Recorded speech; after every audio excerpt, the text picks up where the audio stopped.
दोस्तों, हमारे हिंदू धर्म में किसी भी स्त्री का एक से अधिक पति का होना गलत माना गया है। लेकिन फिर भी महाभारत युग में द्रौपदी ने 5 पतियों से विवाह किया। सोचने वाली बात है कि ऐसी कौन सी मजबूरी आ पड़ी थी कि द्रौपदी को 5 पतियों से विवाह करना पड़ा। और सबसे महत्वपूर्ण, द्रौपदी ने अपने 5 पतियों के साथ पत्नी धर्म कैसे निभाया। दोस्तों, क्या आप जानते हैं कि महाभारत में क्षीरहरण के बाद कौरवों ने द्रौपदी के साथ कैसा दुर्व्यवहार किया था। नमस्कार दोस्तों, एक बार फिर से स्वागत है हमारे चैनल चांद जी ज्ञान गंगा में। आज की कहानी आपको हैरान कर देगी। क्या आपको पता है कि 5 पांडवों के अलावा द्रौपदी किसी और से भी प्रेम करती थी। वह नाम जानकर आप दंग रह जाएंगे। और क्यों द्रौपदी ने कुत्ते को ऐसा बड़ा श्राप दिया कि आज भी कुत्ते खुले में सहवास करते हैं। द्रौपदी से जुड़े ऐसे कई सवाल हैं जो उनके चरित्र पर प्रश्न चिन्ह खड़ा करते हैं। यदि आप भी द्रौपदी के जीवन से जुड़े इन रहस्यों को जानना चाहते हैं तो वीडियो को अंत तक जरूर देखें, क्योंकि यह वीडियो आपके लिए बहुत ही दिलचस्प होने वाला है। मित्रों, वीडियो शुरू करने से पहले आपसे एक छोटा सा निवेदन है कि यदि आप भगवान श्री कृष्ण के सच्चे भक्त हैं तो कमेंट बॉक्स में जय श्री कृष्णा लिखकर वीडियो को लाइक करिए और चैनल को सब्सक्राइब कर दीजिए। दोस्तों, महाभारत के अनुसार द्रौपदी के जन्म से पहले उनके पिता राजा द्रुपद और गुरु द्रोणाचार्य के बीच एक भयंकर युद्ध हुआ, जिसका प्रभाव द्रौपदी के जीवन पर भी पड़ा। इस युद्ध में गुरु द्रोणाचार्य ने राजा द्रुपद को हराकर उनके आधे राज्यों पर कब्जा कर लिया। हार का घूंट पीने के बाद राजा द्रुपद ने गुरु द्रोणाचार्य से बदला लेने की आग अपने भीतर जला रखी। यज्ञ के माध्यम भाग में एक दिव्य पुत्र और अनंत सुंदरी कन्या प्रकट हुई। उस कन्या की आंखें कमल के समान, बाल घुंघराले और रंग सांवला था। जब ब्राह्मणों ने उस कन्या को देखा तो उन्हें लगा मानो यह कन्या न केवल रूपवान है बल्कि एक अलौकिक आभा से भी युक्त है। इसलिए उन्होंने उनका नाम कृष्णा रखा। दोस्तों, द्रौपदी को द्रौपदी भी कहा जाता है क्योंकि वह राजा द्रुपद की पुत्री थी। राजा द्रुपद के मन में द्रोणाचार्य के प्रति इतनी गहरी नफरत थी कि उन्होंने बचपन से ही एक विष द्रौपदी के दिल में भर दिया।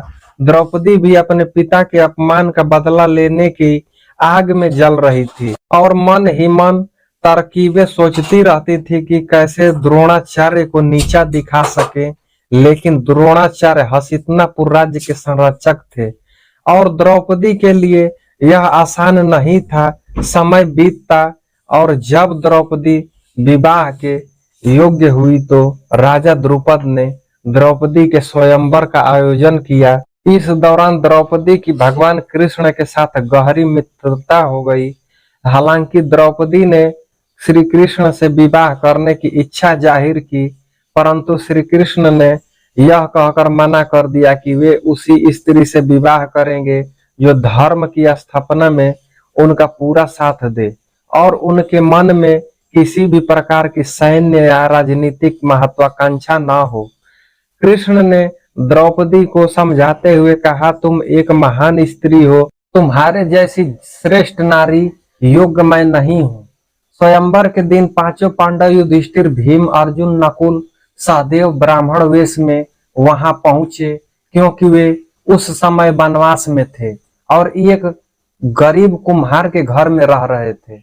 अर्जुन ने स्वयंवर में भाग लेने की इच्छा जताई और पांडव ब्राह्मण के वेश में स्वयंवर स्थल पर पहुंचे। वहां स्वयंवर की शर्त थी कि जो भी धनुर्धर ऊपर घूमती हुई मछली की परछाई को पानी में देखकर उसकी आंख को भेद देगा, उसी से द्रौपदी का विवाह होगा।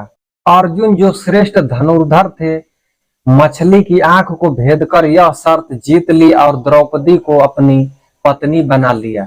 दोस्तों, अब उनके मन में यह सवाल आ सकता है कि जब स्वयंवर में द्रौपदी को अर्जुन ने जीता था तो आगे क्या हुआ। द्रौपदी का विवाह अर्जुन से हुआ था तो वह सभी पांडवों की पत्नी कैसे बनी।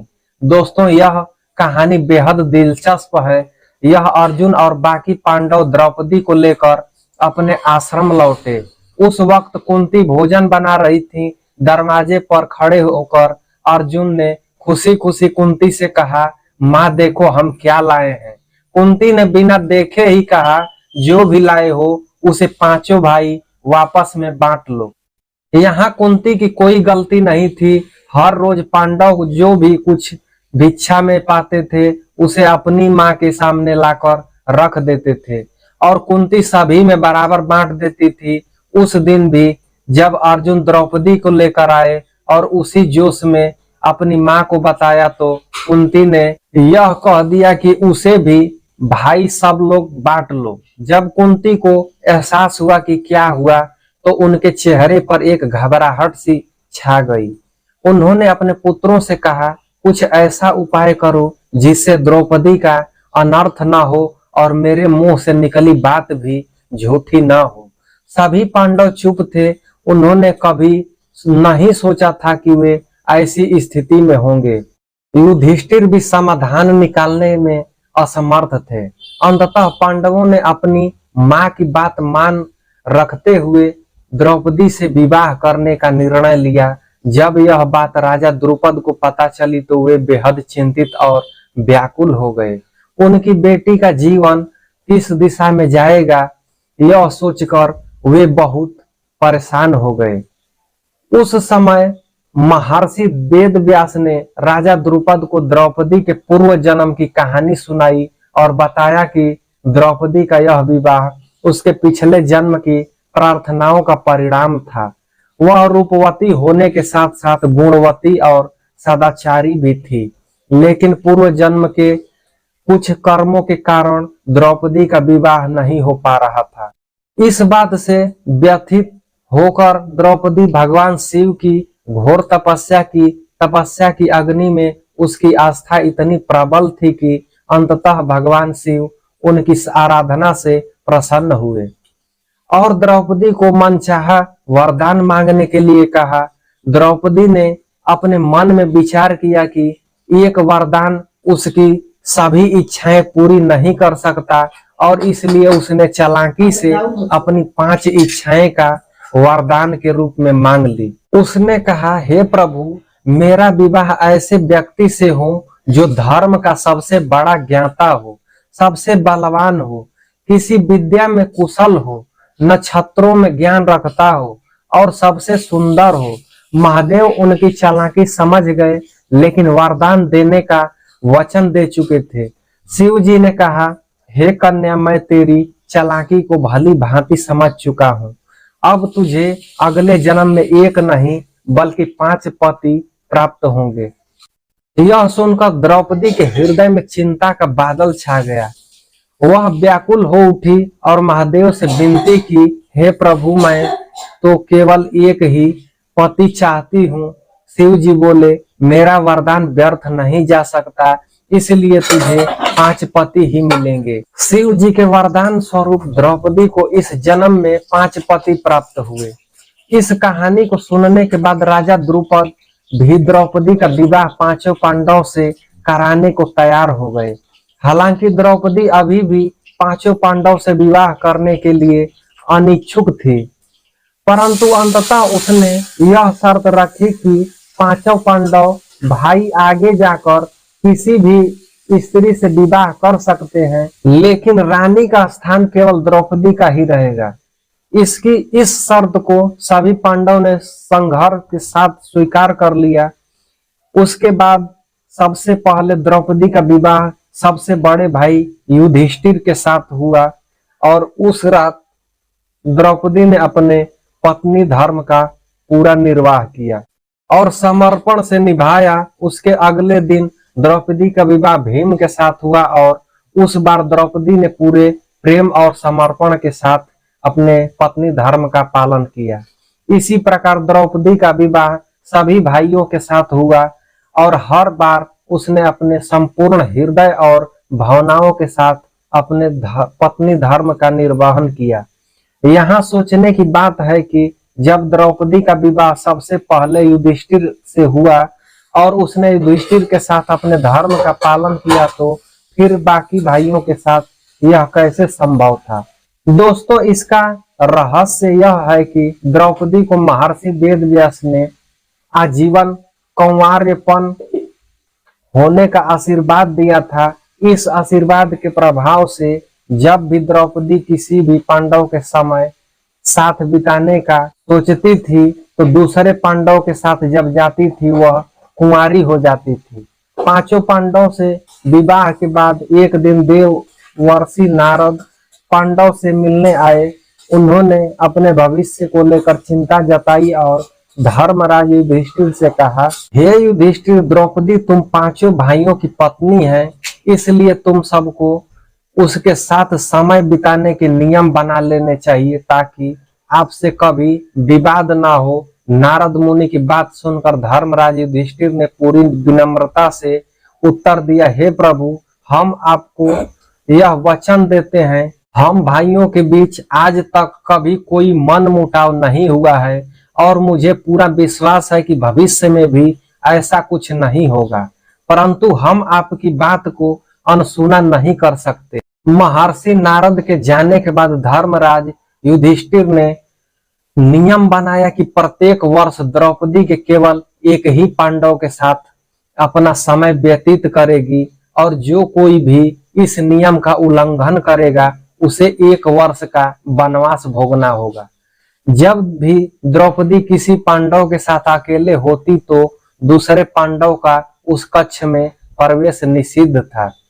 वहीं उसी दौरान एक ऐसी घटना घटित हो गई कि जिसकी वजह से कुत्ते को यह श्राप मिला कि सहवाग करते समय उनको पूरी दुनिया देखेगी। जी, दरअसल पांडवों ने नियम बनाया था कि जब भी कोई एक पांडव द्रौपदी के कक्ष में जाया करता था तो वह अपनी द्वार पर एक चप्पल या जूता उतार दिया करता था ताकि उसके भाई पादुका देखकर वे प्रवेश ना करें। हालांकि एक बार जब अर्जुन अपनी पादुका प्रवेश द्वार पर ही उतार कर द्रौपदी के संग प्रेम प्रसंग में लीन थे, तभी द्वार पर एक कुत्ता आया और खेल खेल में ही उस कुत्ते ने अर्जुन की पादुका उठा ली और उसे लेकर वह पास के जंगल में जाकर उसके साथ खेलने लगा। इसी बीच भीम ने कक्ष की ओर प्रस्थान कर रहे थे तो उन्होंने देखा कि द्रौपदी के कक्ष के बाहर कोई पादुका नहीं है। उसके बाद दोनों भाई कक्ष के बाहर गए और उन्होंने पादुका को खोजना शुरू कर दिया। ढूंढते ढूंढते पास के जंगल में पहुंच गए। उन्होंने देखा कि एक कुत्ता अर्जुन की पादुका को साथ में लेकर खेल रहा है। ऐसे में द्रौपदी इस बात से बहुत ही लज्जित महसूस कर रही थी और उतनी ही क्रोधित भी थी। ऐसे में उन्होंने क्रोध में आकर कुत्ते को यह श्राप दे दिया कि जैसे आज मुझे भीम ने सहवाग करते देखा है उसी तरह तुम्हें सारी दुनिया सहवाग करते देखेगी। बस यही श्राप के चलते खुले में सहवाग करते हैं कुत्ते। दोस्तों, ऐसा भी बताया जाता है कि स्वर्ग में यात्रा के दौरान जब खाई में गिरकर द्रौपदी की मृत्यु हो गई थी, तब भीम ने अपने ही बड़े भाई युधिष्ठिर से यह पूछा था कि द्रौपदी ने अपने जीवन में कभी कोई पाप नहीं किया, फिर वह हमारे साथ स्वर्ग क्यों नहीं जा सकी। जिसका जवाब देते हुए युधिष्ठिर भीम से, यह द्रौपदी हम पांचों पांडव भाइयों में से सबसे ज्यादा प्यार अर्जुन से करती थी, जिससे हमसे छुपा कर रखा था और यही वजह है कि यह स्वर्ग तक नहीं जा सकी। परंतु दोस्तों, बताया यह भी जाता है कि द्रौपदी ने कर्ण के प्रेम का रहस्य भी छुपाया था। दोस्तों, बताया जाता है कि द्रौपदी जब वनवास का 12वां वर्ष काट रही थी तो एक दिन वह 5 पांडवों के साथ जंगल में गुजर रही थी, जहां उन्होंने एक जामुन का वृक्ष देखा और जामुन के वृक्ष में जामुन का गुच्छा लटक रहा था। जामुन के गुच्छे को देखते ही द्रौपदी ने उसे तोड़ दिया। तभी वहां श्री कृष्ण ने प्रकट हुए और उन्होंने द्रौपदी को बताया कि एक साधु अपना 12 वर्ष का उपवास खत्म करके उसे खाने वाला था और तुम उन्हें उस साधु के श्राप का स्वीकार होना पड़ेगा। इसी के साथ ही श्री कृष्ण ने यह भी कहा कि यदि जामुन के वृक्ष के नीचे जाकर तुम अपने जीवन का एक ऐसा सत्य बोलोगी जिससे तुमने अपने जीवन में छुपाया हो, तो उस पेड़ पर जामुन का गुच्छा वापस लग जाएगा। पांचों पांडवों के एक एक बार सत्य बोलने के बाद जब बारी आई द्रौपदी की, तो उन्होंने श्री कृष्ण को बताया कि मेरे पांचों पांडव पति मेरे ज्ञानेंद्रियों के समान है, लेकिन इतना शिक्षित होने के बावजूद मेरी वजह से मेरे पतियों को कितना कष्ट सहना पड़ा। जब यह सुनने के बाद भी जामुन के पेड़ पर वापस जामुन की गुच्छे नहीं लगे, तो श्री कृष्ण ने द्रौपदी से कहा कि तुम अभी भी कुछ छुपा रही हो। तब द्रौपदी ने पांचों पांडव और श्री कृष्ण को यह बताया कि जब मेरा विवाह नहीं हुआ था तब पांचों पांडव के अलावा ऐसा पुरुष भी था जिससे मैं पांचों पांडव से भी अधिक प्रेम करती थी, और वह पुरुष कोई और नहीं था बल्कि अंगराज कर्ण था। केवल एक सूत्र पुत्र होने की वजह से मैंने उनसे विवाह नहीं किया। द्रौपदी का यह सच सुनते ही पांचों पांडव काफी हैरान रह गए और कृष्ण के वादे के अनुसार जामुन का गुच्छा वापस पेड़ पर लग गया। तो दोस्तों, आप कमेंट करके हमें जरूर बताइएगा कि आज की द्रौपदी के बारे में दी गई जानकारी आपको कैसी लगी और आपका क्या कहना है। द्रौपदी के बारे में कमेंट बॉक्स में अपनी राय जरूर दें। मिलते हैं किसी और वीडियो में, तब तक के लिए धन्यवाद।